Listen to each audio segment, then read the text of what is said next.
ebigenda maaso mu nsi obiraba oba obissaako ebirowoozo entalo musisi kawumpuli tolowooza nti birina kye biranga okimanyi nti bayibuli yalagula dda ku buli kintu ekigenda maaso wansi w'enjuba puroguramu manya ebiro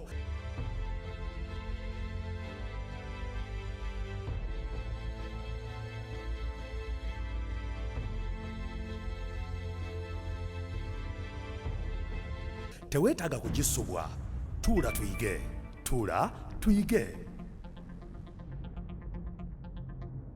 omulungi mukwana tulaba ku 3abn entwala omukisa guno okubuuzaako mu linnya egganzi lya mukama waffe Yesu Kristo n'enkwaniriza mu bunnabbi obw'essuubi wano mu puroguramu manya ebiro negattako mukwano gwange twewombeke tuweeyo okusaba nga tutandika.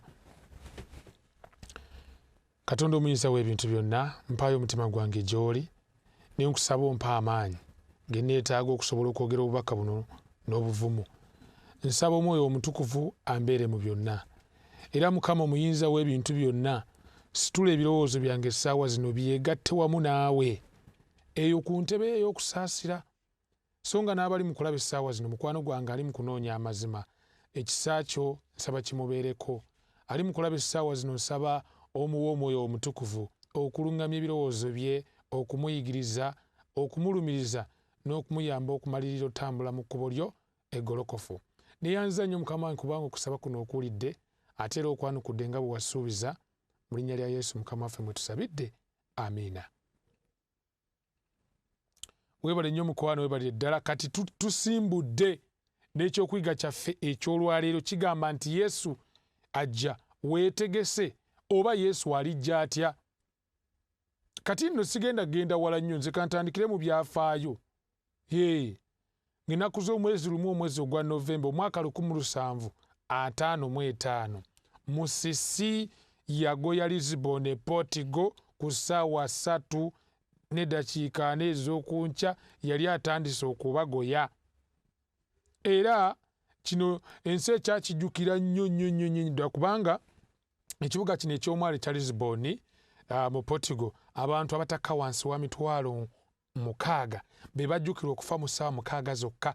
Gattako 1,200,000 abaafiirwa amaka gaabwe.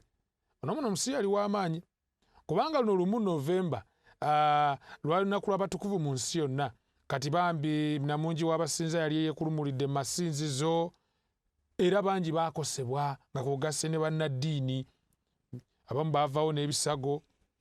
Kati mu soono yagoya ebifo 3 ebikulu mu nsi: Africa, Bulaaya, gattako ne America.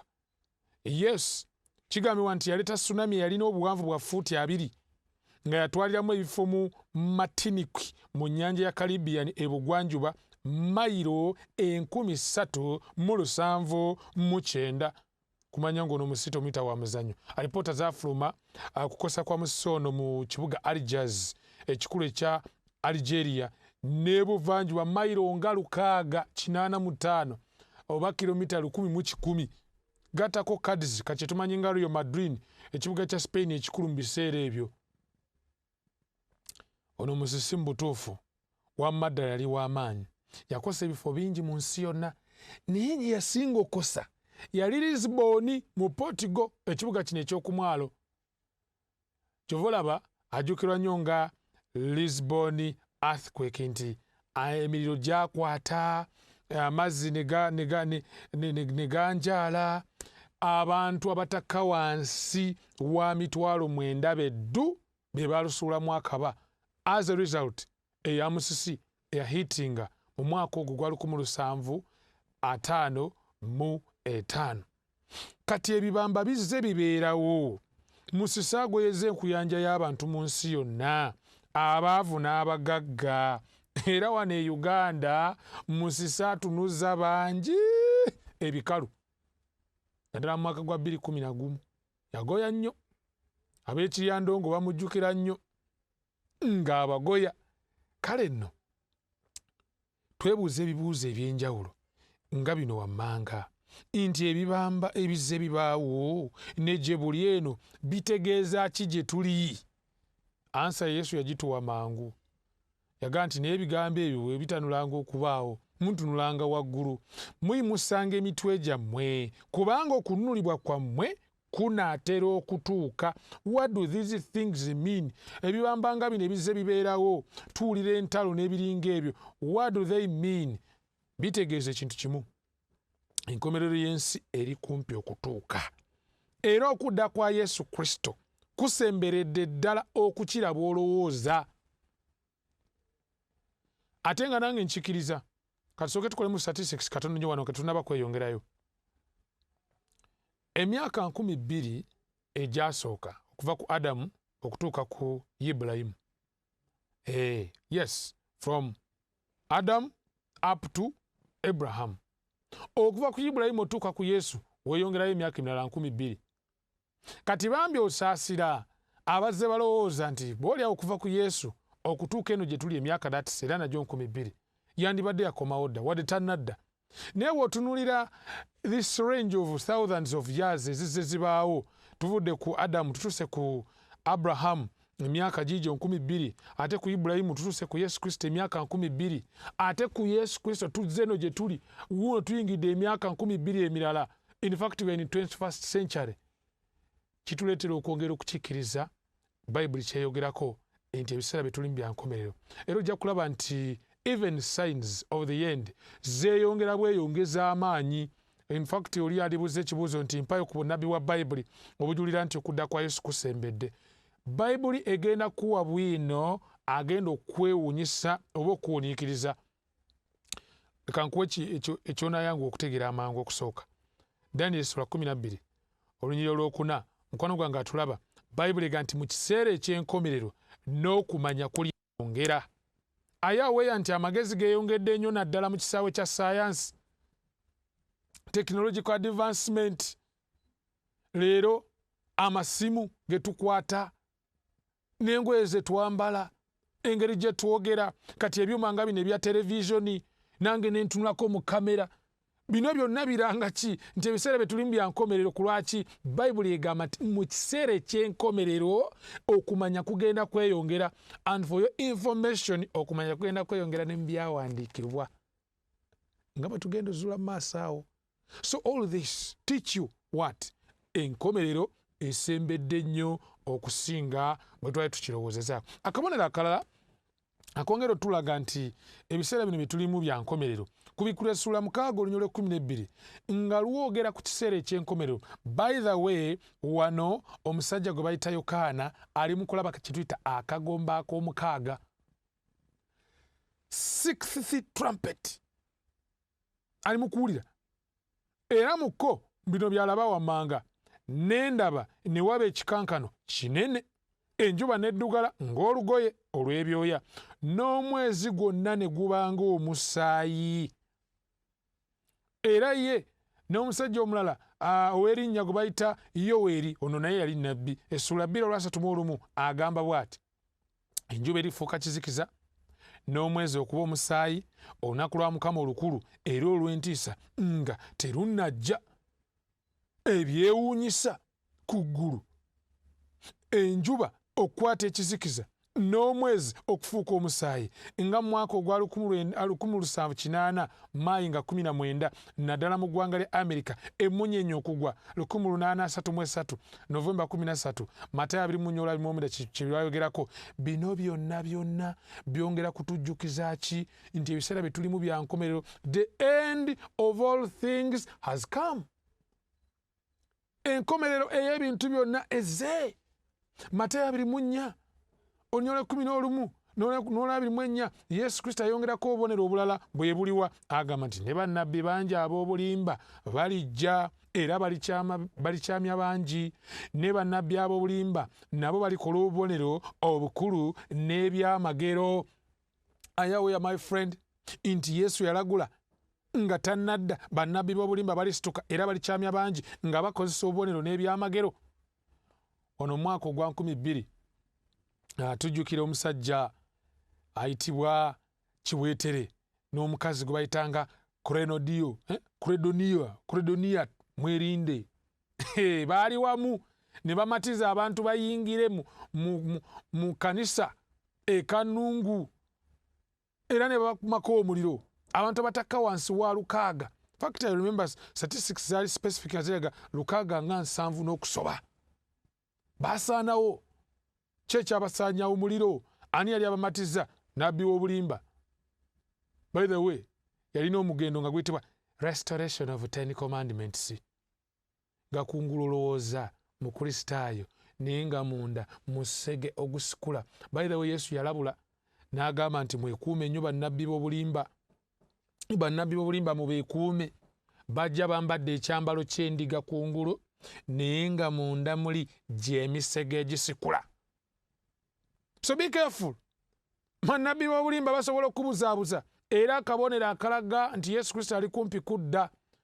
Religious confusion, okutabulatabula mu byeddiini okweyongedde olwaleero. Can you imagine nti amadiini olwaleero agaba Kristaayo tegaka wansi wa 40,000 mu nsi yonna? Bino byonna byongera tulaga ki? Yesu kyeyogera nti mu biseera eby'enkomerero bannabbi b'obulimba balisituka, balikyamya bangi nga bakozesa ebyamagero n'obubonero mazima. Era ekigenda okutaasa abantu kyeki mu biseera bino eby'enkomerero ke kabonero ke nnaatera okusoma akalala. Mateyo 24:14, Katonda tatulese ffekka kulimbibwa bannabbi ba bulimba, ataddewo n'omukisa ogw'enjawulo ogwa buli muntu okwefunira omukisa ogw'okweronderawo either okukkiriza obulimba oba okukkiriza amazima. You won't be deceived because you would be deceived. It's because you would have chosen to be deceived. Lwaki njogera bwe ntyo? Abagenda okulimbibwa si kuba nti bwe bati bwe bandirimbiddwa, naye kuba be bagenda okweronderawo balimbibwe. Why am I saying that? Because the Bible says in which book? Matayo 24:14, Yesu yagamba bw'ati, n'enjiri eno ey'obwakabaka eribuulirwa mu nsi zonna okuba omujulirwa mu mawanga gonna, awo enkomerero n'eryoka ejja. Bannange nneebaza Yesu Kristo olwa kino. Teri muntu agenda gamba nti saamanya.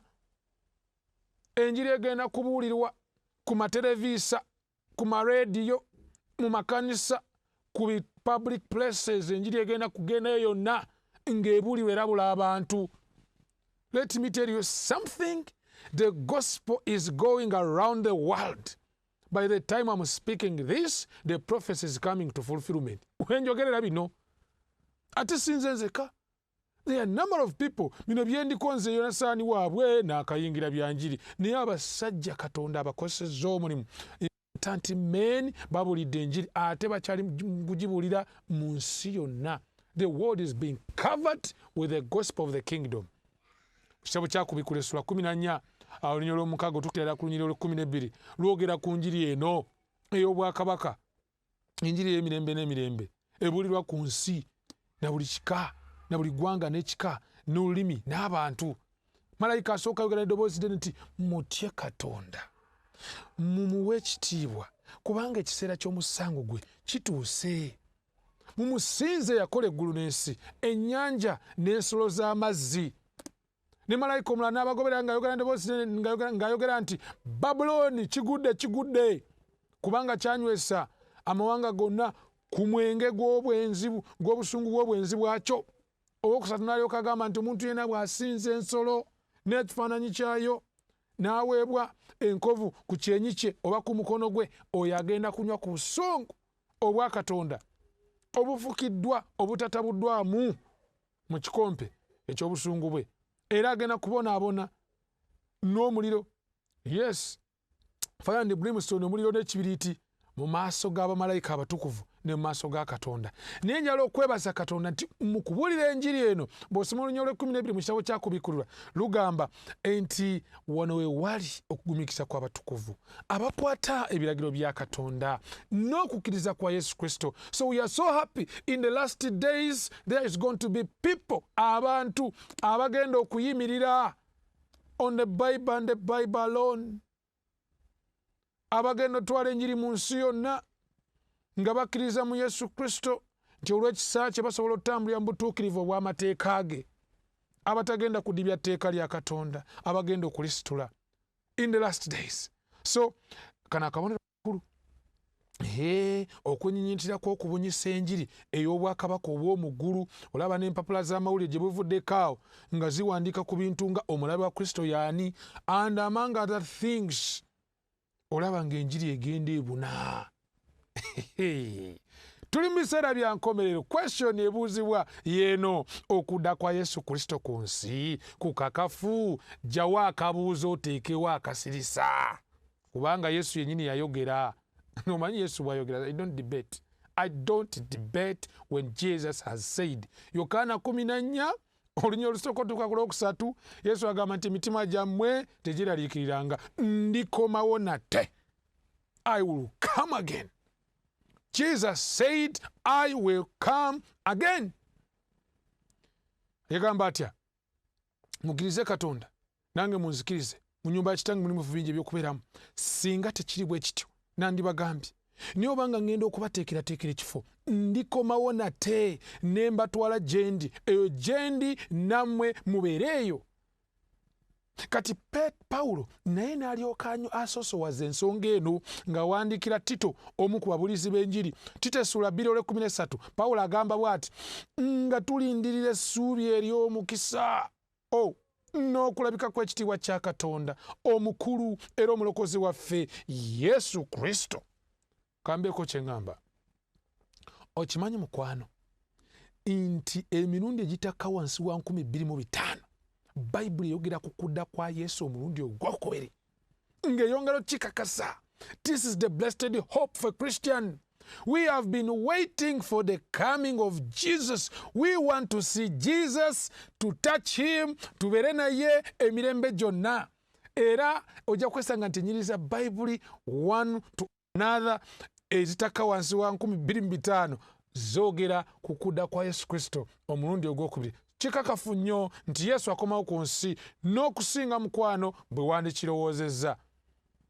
Era tusaba Omukama naawe nange atuteeketeeke olw'okudda kwe okusembedde. Lino ly'essuubi lye yatusuubiza nti alikomawo ng'Abakristaayo. Kye mbandite ekibuuzo ekyokuna. Kale agenda kukomawo. Lwaki akomawo ku nsi? That's another important question to note. Why is he coming back? Lwaki Yesu akomawo ku nsi? Nze kankuwa ensonga esooka ate tumaze n'ogyogerako ne kanjirambulule.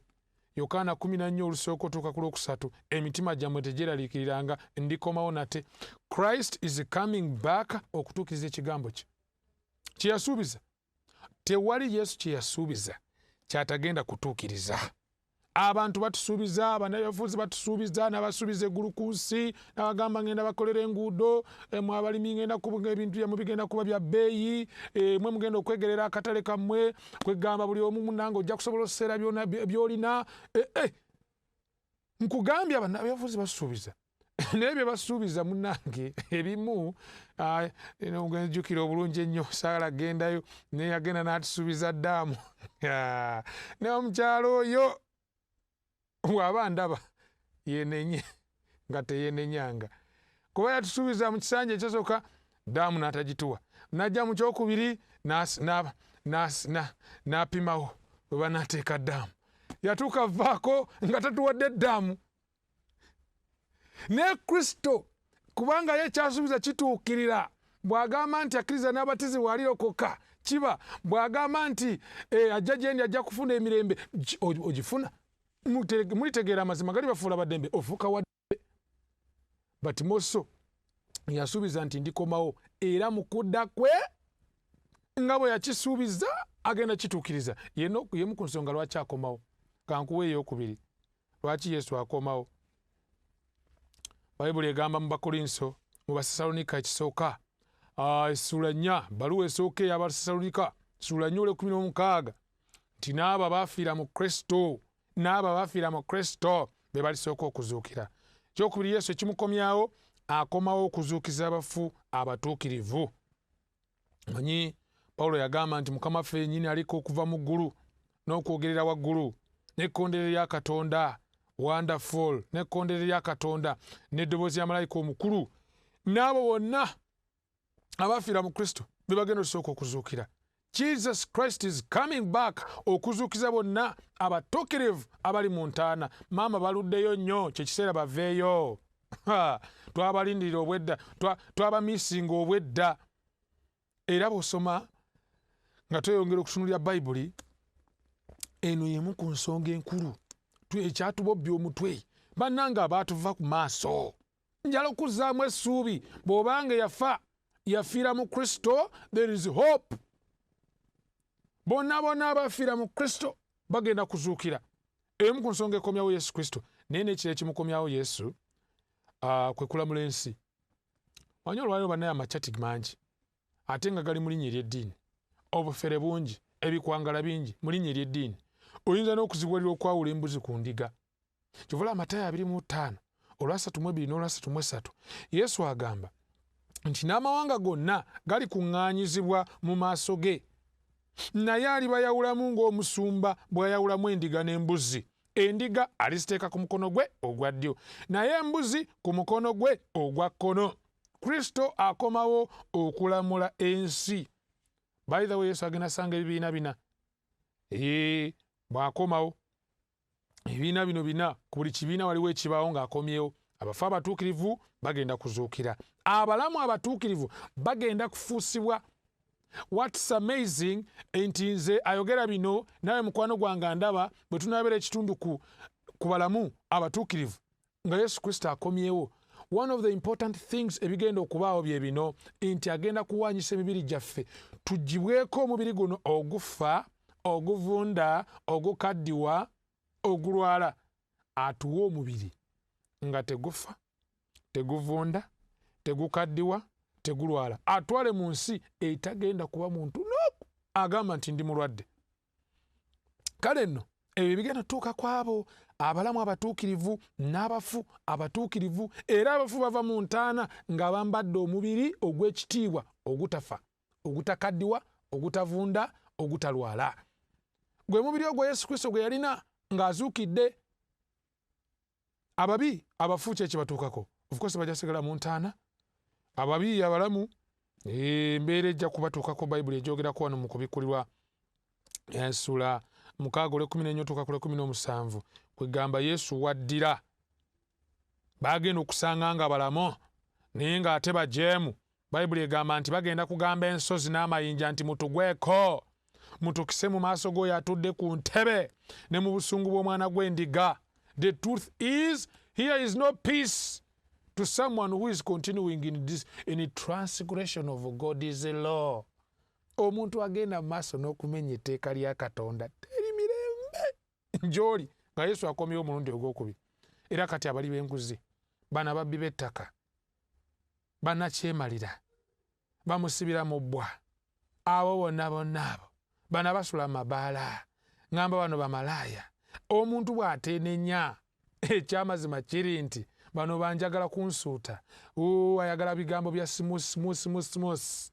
Abo bonna bwe bateenenya, Bayibuli egaye bagenda gamba ensozi n'amayinja nti mutugweko. Bakaputeni, bachief captains, bannamagye, bakabaka b'ensi, bapresidenti bagenda gamba batya nti mutukise mu maaso g'oyo atudde ku ntebe ne mu busungu bw'omwana gw'endiga. This is going to be horrible.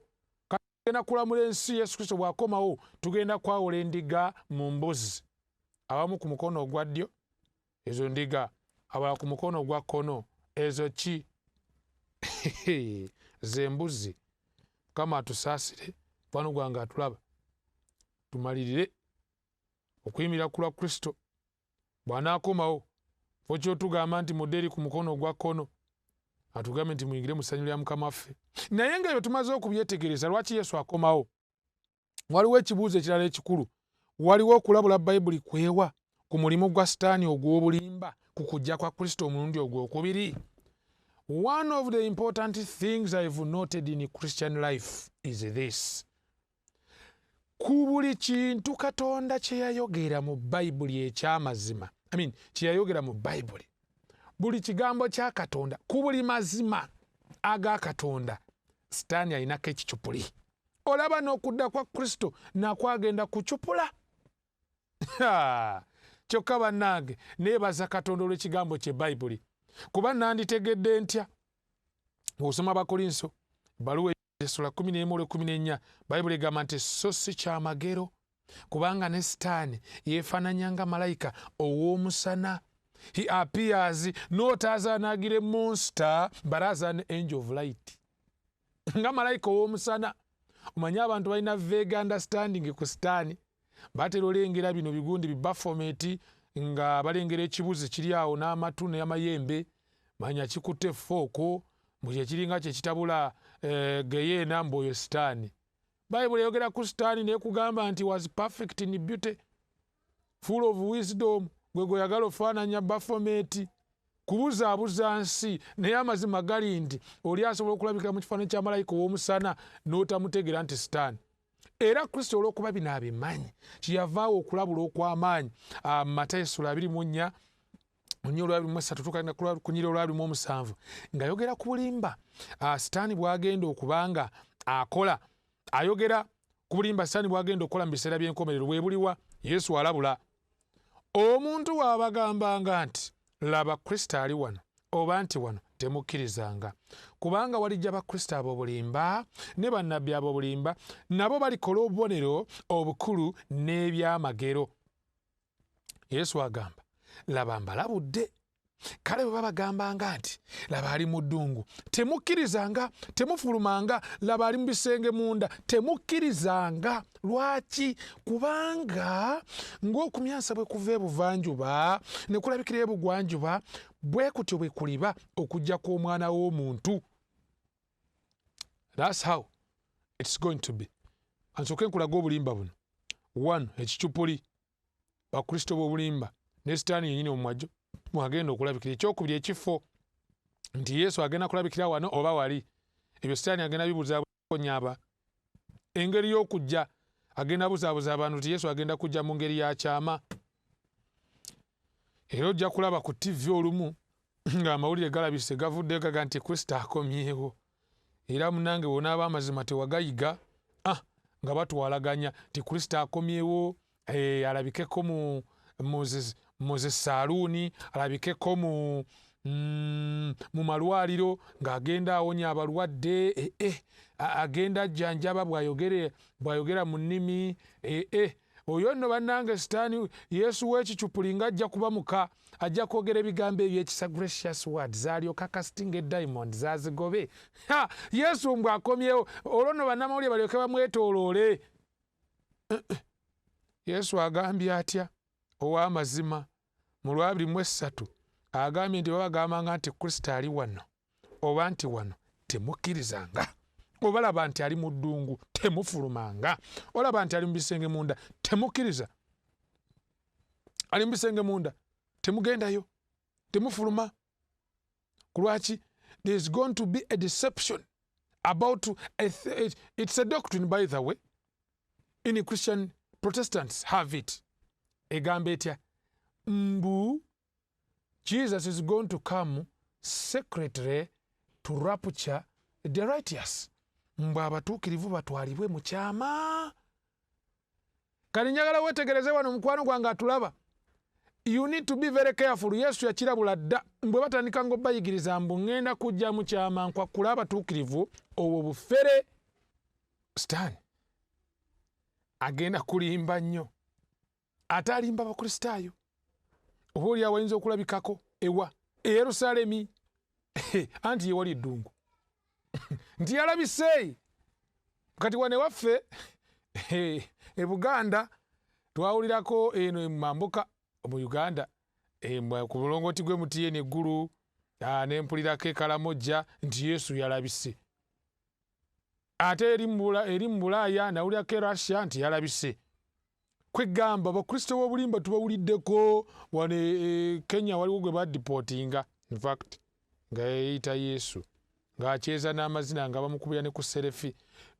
Naye ebyo bikyali biwero. Sitaani yennyini agenda kulabikakirako mu kifaananyi kya Kristo, agende ng'akola ebyamagero wonna, ensi mbw'agimatize nti Yesu azze. Olwo nga kyagala kulimba bantu kubazikiriza. Kale nno kyova olaba nti ebigambo bya Mukama waffe Yesu Kristo bikulu, bikulu ddala, era engeri yokka ey'okusimatuka obulimba buno sitaani bwagenda okukola obugenda okuba obunene, kuba Yesu agamba this deception is going to be so great that if it were possible it would even deceive the very elect. Nti oba kiyinzika obulimba buno obunene bw'amaanyi bwandibadde butwaliramu n'abalonde, naye abalonde abo abagenda okuwona obulimba buno kiki ekigenda obbataasa? It's to rely their faith, they only to be kept is from being deceived by the Bible. Bible yokka. Yesu yagamba nti mulitegeera amazima gali bafuula baddembe. The only way to be free from the deception of the devil in the last days is when you rely your faith on what the Bible says. Mzungu agamba on thus saith the Lord. Era Bible kyeyigiriza ku kudda kwa Kristo ekyo kyokka kiteekeddwa okutegeera. We must know what the Bible teaches about how Jesus will come. Mu bintu byonna Yesu byatagenda kukkiriza sitaani kukwangala kumanipulatinga. He won't allow him to duplicate the coming of Jesus. Era Bible erina sure evidence gwetuwa, sure testimony, obujulizi okutegeeza kw'osobola okwesigamako ku kudda kwa Yesu Kristo kugenda kuba kutya. Era ekibuuzo kyaffe eky'omukaaga kigamba Bible ennyonnyola etya okudda kwa Yesu bwe kunaabeera. Bible etukakasa enti okudda kwa Kristo kugenda kuba kwa buntu. It's going to be literal. It's going to be personal. Tagenda kutumya bwino omujja luddawa nti kugenda kuba kwa buntu. Bible etulaga bulungi nnyo bwino oyo. Mwenye waliyo abafere abagenda n'okugamba, abatera n'okugamba Yesu yalabika dda mu mwaka gwa 1914 nti Yesu yajja dda era ali wano mwoyo. No. The Bible teaches nti Yesu agenda kujja mu buntu. Kugenda kuba kutya okw'obuntu. Kankusomere Bible mu kitabo ekyabikolwa tume Sulemu olunyiri olw'omwenda tuka kule 11. Wano waliwo bwino nga Yesu addayo mu ggulu. Bamalayika bategeeza abatume obubaka nze naawe bwe twetaaga okumanya. Bayibuli egamba nti bwe yamala okwogera ebyo Yesu Kristo nga batunuulira n'asitulibwa ekire ne kimutoola okumujja mu maaso gaabwe. He went up in the cloud. Ekyo tekyerabira. Yagenda mu kire. Era bwe baali beekaliriza amaaso mu ggulu nga bw'agenda, laba abantu babiri ne bayimirira kumpi nabo nga bambadde engoye ezitukula. Bano ababiri abo of course abaalabika be basajja bali ababiri, be bamalayika ababiri abali ku ntaana ya Yesu ng'azuukira, abaagamba Maryamu we Magadalena ne ttiimu nti taliwo wano, temunoonyeza mulamu mu bafu, yazuukidde. Era bwe baali beekaliriza bano bamalayika ababiri ebigambo byabwe ebiriwa abaayogera nti boogera nabo biki abaayogera nti abantu b'e Galiraaya kiki ekibayimiriza nga mutunuulira mu ggulu? Ono Yesu abaggiddwako okutwalibwa mu ggulu alijja bw'atyo nga bwe mumulabye ng'agenda mu ggulu. Alijja bw'atyo nga bwe mumulabye ng'agenda mu ggulu. The same way he went up, the same way he will come down. Yesu yennyini, Bayibuli egamba nti Yesu yennyini aliko okuva mu ggulu. The same Jesus who ascended to heaven, in the same way he will come down. Nga bwe yagenda mu ggulu nga basajja bamulaba ekire ne kimutwala eky'abamalayika, bw'atyo bw'agenda okudda mu kire ky'abamalayika n'enkumulito y'abamalayika. His coming back is going to be literal. Mukama waffe yennyini Pawulo agamba aliko okuva mu ggulu. Yennyini tagenda kutumya, era agenda kugira mu mubiri gwennyini. Kuba bwe yazuukira baamukwata nako n'abaga nti munkwateko mukwate mu mbirizi kubanga omuzimu teguba na magumba teguba nago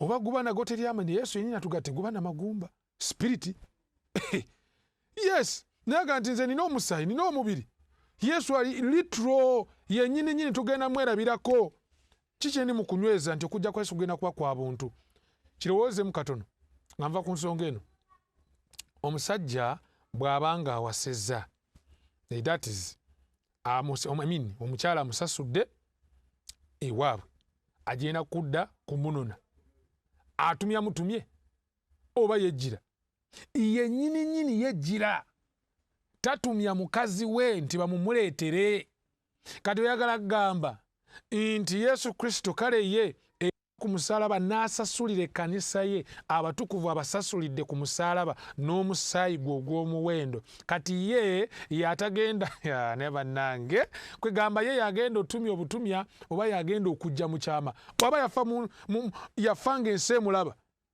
mu nsonyi ku musalaba ensi yonna ng'eraba kati oyagala kugamba nti wanaabaano n'abanunule be wagenda okugira mu kyama nnyabula obulimba Bayibuli etukakasa nti okujja kwa Yesu Kristo omulundi ogwokubiri kugenda kuba kwa buntu nga bwe mumulabye ng'agenda mu ggulu bw'atyo bw'agenda okudda. Let me add something more important. Bayibuli eyigiriza nti okudda kwa Kristo omulundi ogwokubiri kugenda kulabwa n'amaaso. Buli liiso ligenda kulaba Yesu Kristo. Matayo 24 olunyiriro lwa 27 Yesu yennyini yagamba kubanga ng'okumyansa bwe kuva ebuvanjuba kantu kano kakulu ng'okumyansa bwe kuva ebuvanjuba ne kulabikira ebugwanjuba bwe kutyo bwe kuliba okujja kw'Omwana w'Omuntu lightening so bright nti n'amaaso agazibiriza gayinza okumanya nti akamyanso kayiseewaawo. Kati nno ye kubikkulirwa essuula emu olunyiriro lw'omusanvu ne lumala eggobe mu kibya lutya laba ajja n'ebire buli liiso lirimulaba. Oyo bwino mwagala bulira essanyu buli bwenkyogera ajja n'ebire buli liiso lirimulaba buli liiso ligenda kumulaba. Teri byakugamba nti namulabye egindi buli omu agenda mwerabirako tojja kwetaaga na galubindi by the way okulaba Yesu Kristo ngazze ng'avaayo ebugwanjuba ebuvanjuba buli omu agenda kuba alaba. Era Matayo 24 olunyiriro lwa 3 n'olwa 31 Bayibuli egenda negamba nti awo leka lirabika akabonero ak'Omwana w'Omuntu mu ggulu n'ebika byonna eby'ensi biri kuba ebiwoobe biriraba Omwana w'Omuntu ng'ajja ku biro eby'eggulu n'amaanyi n'ekitiibwa ekinene. Biriraba Omwana w'Omuntu. Bannange mpulira essanyu bwe njogera ku bigambo nga bino bimpomera ng'omubisi gw'enjuki nga kwegamba Yesu Kristo ali mu kuŋŋaanya that is bamalayika bali mu kuŋŋaanya abalonde okubatwala eri Kristo mu bbanga byonna bibaawo nga buli liiso liraba. Oyo Yesu ow'okujja mu kyama alabikireko mu bibuga ebinene nga New York mbw'ate oyo yalabikiddeko yalabise nga Flying Saucer mu London n'ebiringa ebyo obufere. Oyo Yesu ow'okumala okusoma mu mpapula z'amawulire ow'okumala okulaba ku TV ow'okumala okuwulira ku leediyo oyo wa bufere. Yesu owaddala Bayibuli egambye laba ajja n'ebire na buli liiso ligenda kumulaba. Every eye will see him. Kayino si liiso lyokka ligenda okumulaba na buli kutu kujja kumuwulira. Buli kutu kugenda kuwulira Yesu ngazze. Era njala okutegeeza ekyokusatu okujja kwa Yesu Kristo kugenda kuba kwa kuwuuma. Bw'osoma Zabbuli eya 5 olunyiriri olwokusatu lugamba nti Katonda waffe alijja so talisirika. Omuliro gulirya mu maaso ge, omuyaga omungi gulimwetooloola, omuyaga omungi gugenda kumwetooloola. Let me tell you something. Yesu okujja kwe tekugenda kuba kwa kasirise, talisirika. That's what the Bible says. Si kukutu. Buli liiso ligenda kumulaba na buli kutu kugenda muwulira talisirika. Ye Yeremiya bw'akuba ekifaananyi agamba nti ono wa Zabbuli yayogera ku muyaga, okuwuuma kwa muyaga okulira mu maaso ge okulimwetooloola. Naye Yeremiya yatukubira ekifaananyi kya mpologoma, okuwuluguma kw'empologoma. Maama, empologoma nga yawulugumidde wali ku kibuli, mu Kampala ani atawulira? Newankubadde bizinesi nnyingi naye nga yawulugumye bulungi wali ku lusozi ekibuli oba ku Kampala mukadde. Owulira okasattiro wali mu makkati mu kibuga. Kankutegeeze Yeremiya ayogera ku kuluguma kw'empologoma. In fact ayogera nako ng'oluyoogaano lw'abali mu kusogola. Oluyoogaano lw'abali mu kusogola nga lwabanga lw'amaanyi ffe abasogozi eri ewaffe eggomba omusajja akutte empanirira awo n'alyoka alinnyo omubisi. Ne tujja ne tulegako n'onywa ku mberenga awo n'okuba enduulu. Oluyoogaano olwo abantu ne bajja. Luba luyoogaano nga twabadde tusogola omubisi ensi emanya. Kati Bayibuli etuyigiriza bw'osoma Yeremiya Essula ya 25 okuva ku lunya olwasatu tuuka ku lwasatu mu esatu nti okudda kwa Kristo kugenda kubanga kwa luyoogaano bwe lutyo. Kwegamba njite ntya buli omu ajja kuwulira anaabeerawo. Era Abasessalonike ekisooka Essula 4 olw'ekumi Pawulo ayongerako n'agamba nti kubanga Mukama waffe yennyini aliko okuva mu ggulu n'okwogerera waggulu n'eddoboozi lya malayika omukulu n'ekkondeere lya Katonda, n'abo abafiira mu Kristo be balisooka okuzuukira. Someone said this is the noisiest verse in the Bible. It is so noisy that the dead in Christ will hear and come up from their graves. It's gonna be an audible event. Kujja kwa Kristo kugenda kuba kwa kuwuuma. Ye bana ekimyanso bwe kimala omyansa, akamyanso bwe kamala okumyansa kyekiddako. Okosi kimanyi bulungi nnyo. Ku myansa bwe kuva ebuvanjuba ne kulabikira ebugwanjuba, ekiba kigenda okuddako kubwatuka. Alwaga nti ekyali kiri mu ggulu bwe kiri bwatuka ensi eri kankana. Okubwatuka nno okw'amaanyi thunderous okujja kwa Kristo bwe kugenda okuba. Bino byonna mbyogera okwongera okunyweza point enkulu nti okudda kwa Kristo kugenda kuba kwa kuwuuma kwa maanyi. Ekkondeere lya malayika omukulu, ekkondeere lya Katonda, eddoboozi lya malayika omukulu, bonna abaafiira mu Kristo olwo balyoke bazuukire. Kyekituuka kufa abalamu. Olw'ekumi lugamba, Bayibuli egamba bw'eti nti naffe abalamu abaasigalawo ne tulyoka tutwalibwa wamu nabo mu bire okusisinkana Mukama waffe mu bbanga. Kale bwe tutyo tunaabeeranga ne Mukama waffe Yesu Kristo ennaku zonna. Ennaku zonna. Tokyerabiranga ekyo. Onaazuukira tusisinkane Kristo mu bbanga, tubeere naye mu nsi gy'atwala ennaku zonna, kuba bw'atyo bwe yasuubiza. Yesu kino yakisuubiza kennyini nnyini bwe yagamba mu Yokaana Essula 14 omutima gwammwe tegweraliikiriranga, ndikomawo nate ne mbatwala gye ndi, eyo gye ndi nammwe mukwano mubeere eyo. Olaba nkambye okudda kwa Kristo kugenda kuba kwa kuwuuma, naye ng'oggyeko okuwuuma okudda kwa Kristo kugenda kunyeenya ensi yonna. Kubikula Essula 16 olunya olw'ekumi lugamba laba ng'omubbi aweereddwa, laba njija ng'omubbi. Yesu Kristo agamba aweereddwa omukisa atunula n'akuuma ebyambalo bye aleme okugenda obwereere era baleme okulaba ensonyi ze. This is a context about the soon return of Jesus.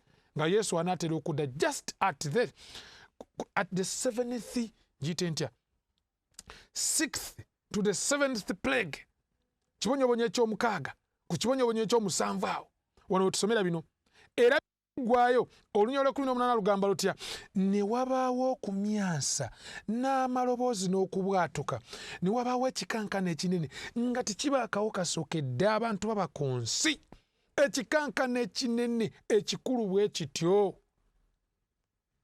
Okumanya ekikankano kino kinene na buli kizinga ne kidduka, so n'ensozi tezaalabika.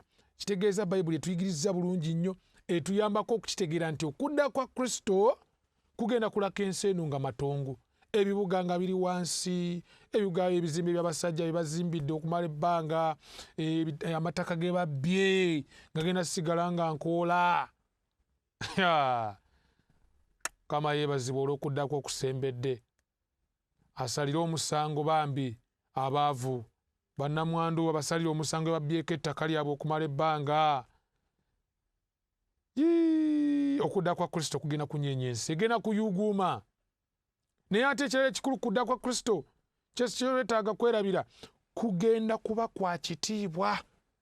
In fact Bible egamba Matayo 25:31 wano Yesu yayogera agamba nti naye omwana w'omuntu bw'alijjira mu kitiibwa kye ne bamalayika be bonna nga bali naye, awo bw'alitula ku ntebe ye, ku ntebe ey'ekitiibwa kye, bamalayika be bonna. Bible etuyigiriza nti wagenda bawo akasirise mu ggulu nga ka kitundu kya ssaawa mu ggulu, nga Yesu avuddeyo. Lwaki waliyo akasirise? Kuba malayika bonna bagenda kukomawo naye ku nsi. Era oyo bwino atwongera okutuyamba okukitegeera. Bamalayika bano omulimu gwabwe gwa kulaba nga bakuŋŋaanya batuukirivu basinkane Kristo mu bbanga. Bagenda bakuŋŋaanya mu nsonda zonna. Oba yafiira oba bomu ye yamukuba, it doesn't matter. Kaba nga yafiira mu Kristo bagenda kuzuukira. Kati bamalayika bakuŋŋaanye kuba akafaananyi nga nnengera bamaama babakwasa obwana bwabwe bambi. Mukama yeebazibwe. Kati nga Rachel ono yali oweraama bwe tusomako mu kitabo kya Matayo ne Yeremiya. Bonna abo byonna tugenda kubiraba. Ku lunaku olwo bamalayika nga bakola omulimu ogwo, bamalayika ab'ekitiibwa, obwesedde bwa bamalayika, trillion and trillions of angels. Wa Bible weebogerako egenda negamba nti obukomi akakomi. Genda ogobe ku Maathi oyo ali mu kitabo kya Daniel essula 7 ne kubikula essula 5, olabe ku bwesedde bwa bamalayika abo abagenda owerekerako Kristo ng'ajja okunona omugole we nga ye Kanisa. Billions and billions of angels. Kyetwakazuula okujja kwa Kristo kugenda kuba kwa kitiibwa, kugenda kulaba buli liiso, kuliba kwa kuwuuma, kugenda kunyeenya ensi. Yes, kuliba kwa buntu, kuliraba buli liiso, kuliba kwa kuwuuma, kulinyeenya ensi, ate kugenda kuba kwa kitiibwa. Kati abantu bamala okuwulira bino byonna, weero tulabanga wano Yesu Kristo by all means tagenda kujja mu kyama. Naye ate Bible si egamba nti ajjanga mubbi, okwo si kujja mu kyama. Nange kankubulirewo, Bible tegamba nti agenda kujja mu kyama, nti Yesu kennyini agenda kujjanga mubbi. Katusome olunyiriri. Peetero ebbaluwa ey'okubiri essula 3:10. Naye olunaku lwa Mukama ffe lulijjanga mubbi. Olunaku lwe lugenda okujjanga omubbi. Eggulu lwe lirivaawo n'okuwuuma okunene, n'ebintu ebyobuwangwa birisaanuuka olw'okwokebwa okungi, n'ensi n'ebikolwa ebigirimu birisirikka. Bayibuli egamba olunaku lwa Mukama lugenda kujjanga mubbi, eggulu lwe lirivaawo n'okuwuuma okunene. Question, okuwuuma okwo kwa kyama? Bwe kiba nga ddala okujja kwa Yesu Kristo kugenda kuba kwa kyama, lwaki waliwo okuwuuma ate? It is simple understanding. Yaliwa omubbi mu kiseera, so si mu ngeri. Lwaki omubbi mu kiseera? Yesu yennyini yayogera nti okudda kwa Yesu Kristo okudda kwe kugenda kubanga ennaku za Nuuwa. Matayo 20:37 aga nti naye nga ennaku za Nuuwa bwe zaali, bwe kutyo bwe kuliba okujja kw'Omwana w'Omuntu. What was the problem mu mulembe gwa Nuuwa? Many people were caught unaware. Okulabula kwaliwo. Kati ng'enjiri bw'egenda mu maaso ey'abamalayika abasatu ng'ebulirwa mu nsi yonna. Yesu yagamba nti enjiri y'obwakabaka egenda bulirwa mu nsi yonna, eri mu kubulirwa, but many people are not prepared. Abantu, they are not interested in knowing what is going to happen on the world. And in fact, abamu babafudde n'abafanatic ababuulira nti Yesu Kristo ali kumpi kudda. Naye neebaza Mukama nti gwe essaawa zino Mukama akuyambye otegere obubaka buno, weeteeketeeke olunaku lwa Kristo mu kudda kwe luleme kugwako ng'ekyambika, luleme kubanga mubbi gy'oli, luleme kusanga nga teweeteeseteese. Lwaki? Bayibuli egamba nti omu alitwalibwa n'omulala alirekebwa. Bw'osoma Luka essula 17 olunyiriri olwa 26 otuukirira ku lunyiriri olwa 37. Era Bayibuli abayigiriza bwe baabuuza kati ate bano abasigadde, ne baddamu ne bagamba nti wa Mukama waffe, n'abagamba nti awaba omulambo eyo n'ensega gye ziri kuŋŋaanira. Bagenda kusaanyizibwawo nga bagambye ddiri mu kubikkulira essula 6:14-17 nti abagenda okusangibwa nga tebeetegese bakabaka b'ensi, abalangira, abagabe, n'abagagga, n'ab'amaanyi, na buli muddu n'ow'eddembe ne beekweka mu mpuku ne mu mayinja ne ag'oku nsozi, nga bagamba ensozi n'amayinja nti mutugweko, mutukise mu maaso g'oyo atudde ku ntebe ne mu busungu bw'omwana gw'endiga, kubanga olunaku olukulu lutuguddeko olw'omwana gw'endiga, nga tetwetegese olunaku olukulu olw'obusungu bwe lutuuse, era ani ayinza okuyimirirawo? Who can stand? Okujjako oyo olunaku gwe lutuuseeko ng'ekyamazima kiri nti abadde yeetegese, abadde alindirira Yesu okudda. Naye bwe kitabo ekyo lunaku lwa Mukama lugenda kujja nga mubbi eri abasula mabaala, lugenda kujja nga mubbi eri bamalaaya, lugenda kujja nga mubbi eri ababba ettaka ly'abantu, lugenda kujja nga mubbi eri bannakyemalira, lugenda kujja nga mubbi eri bonna abajojo by'abaavu, eri bamusibira mu bbwa, lugenda kujja nga mubbi eri bonna abalina okwagala kw'ebyensi. Usangayo n'abakristaayo bangi ng'amaanyi gabaggwamu ag'okulinda Yesu banoonya kimu nsimbi, n'obasanga mu betting, n'obasanga nga bali mu kakice yenna kwegamba wakuyigga ssente, bava kukola kati banoonya ssente, bayizzi ba ssente. They cannot work but they're just seeking money. Ne balyoka beetikkako emigugu gya zirooni. They have put away the coming of Jesus. Era we bateenenya. Mukwano gwange oba oli kitundu kwabo bateenenya. Kankutegeeze kino mukwano. Olunaku lwa Kristo luyinza okutuukako ng'ekyambika. Ne lujja gy'oli ng'omubbi. So nga tuzitegedde kudda kwa Yesu kulinagola kwa ddala kwa buntu, kulirabwa n'amaaso, kwa kuwuuma, kulinyeenya ensi, kuliba kwa kitiibwa. Kikyenyweza tekugenda kuba kwa kyama, tekugenda kuba kwa kasirise, tekugenda kuba kwa nkukuto. Atusuubire ddi okudda kwa Yesu? Wiiki ejja oba omwaka guno? Yesu ajja wiiki ejja oba mwaka guno? Ddi lwakomawo? Manyi nekyo kibuzaabuzizza nnyo abantu. Yo wano 2000 twali tulowooza akomawo. Ne tulya ne tutunda ebyaffe teyalabika. Katwebuuza what akomawo ddi? Tutegedde bwanadda, tutegedde lwaki akomawo, n'obubonero bulaga akomawo, but akomawo ddi? Let me tell you this. Marko 13:32 babulega nti naye ebyolunaku olwo oba ekiseera ekyo tewali amanyi, newankubadde bamalayika abali mu ggulu, wabula kitange yekka. So kati bw'ombuuza ddi Yesu lwagenda okudda, nkugambirawo mangu nnyo akomawo, wabula ennaku z'omwezi kussa omwaka teri amanyi okuggyako Katonda yennyini. Ebya Katonda bye yatubikkulira byaffe n'abaana baffe, bye yeesigaliza tubimulekere. Ffe kyatubikkulira nti obubonero bulaga ali kumpi kudda, era tweteeketeeke. Naye olunaku nga lwo teri alumanyi, era olitakulimbanga nti mu 2025 akomawo.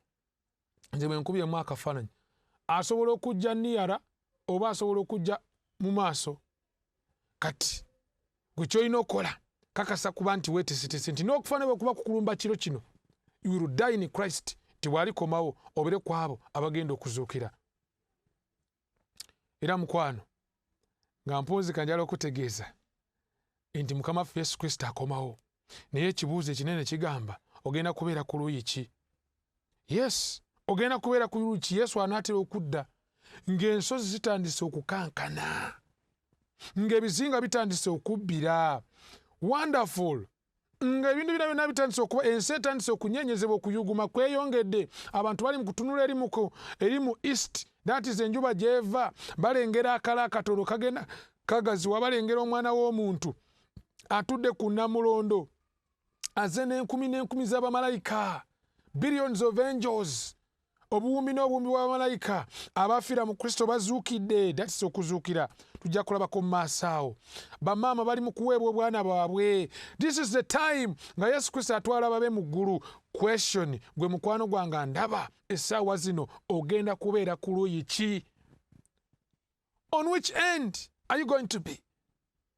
Ogenda kubeera ku abo abagenda okubuna emiwabo n'okusatira? Ogenda kubeera ku luuyi ki? It's my humble prayer mukwano, obeera ekitundu kwabo abagenda okubanga bajaguza kubanga Yesu Kristo akomyewo.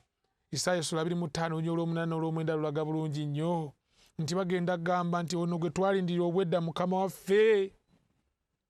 Will you be part of them? You can be part of them. Tuvala ntera obuuza n'okubuuza nti eriyo ekintu eky'omugaso mu bulamu okukira okweteekateeka olw'okudda kwa Kristo? Ekirala ne mbuuza nti oli mwetegefu olw'okujja kwa Kristo? Ekirala ne mbuuza, do you want him to come? Wetegese, oyagala akomewo? Oyagala Yesu ajje? Wetegekedde okujja kwe? Oyagala Yesu ajje? Wetegekedde okujja kwa Yesu? Ebibuuzo bikulu. Sigenda kuwa ansa. Nenze kyenkusaba kwe kwesiga Kristo, kubanga newankubadde nga mumaanyi go tosobola kwetegeka, Yesu asobola okuteekateeka. He is coming again. Yesu akomawo nate, era alina n'amaanyi agasobola okuteekateeka olw'okujja kwe okusembedde. Would you want to be prepared? Wandyagadde oteekebwateekebwa olw'okudda kwa Kristo? Wandyagadde Yesu akomewo obeere ekitundu ku batuuze abagenda osikira obwakabaka obw'omu ggulu? Negatta kutuweeyo okusaba.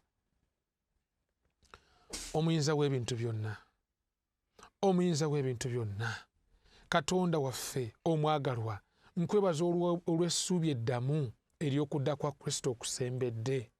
Mukama, ng'ensi ejjudde ennaku, nga tulina essuubi mu bakulembeze naye nga bambi nabo tebasobola kukola nkyukakyuka y'amaanyi mu nsi, amalwaliro nga gajjudde abalwadde. Mukama Katonda affe amakubo gajjuddeko obubenje, ng'enguzi yeeyongera. Twagala okwebaza kubanga otegesa amaka omutagenda kuba muntu n'omu agamba nti ndi mulwadde.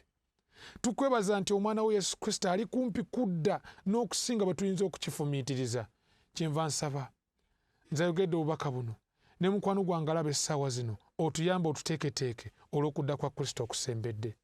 Neeyanziza nnyo kubanga olidde okusaba kuno, era Kitaffe omwana wo bw'alabikanga ku bire, kaatusange nga tubadde beesigwa era nga tumulindiridde, naffe tuyingire mu ssanyu eryo lyagenda otwalamu abanunule be, bwe tusabye nga tukwesize mu linnya lya Yesu Mukama waffe. Amiina. Weebale nnyo mukwano, weebale ddala kubanga tubadde ffenna twakunzikira wano nga tukusiibula nti ekisa kya Yesu Kristo kyeyongere gy'oli, ng'ojjukira nti ekiddako bajjako bajulizi babiri ab'ekitabo ekyakubikkulirwa.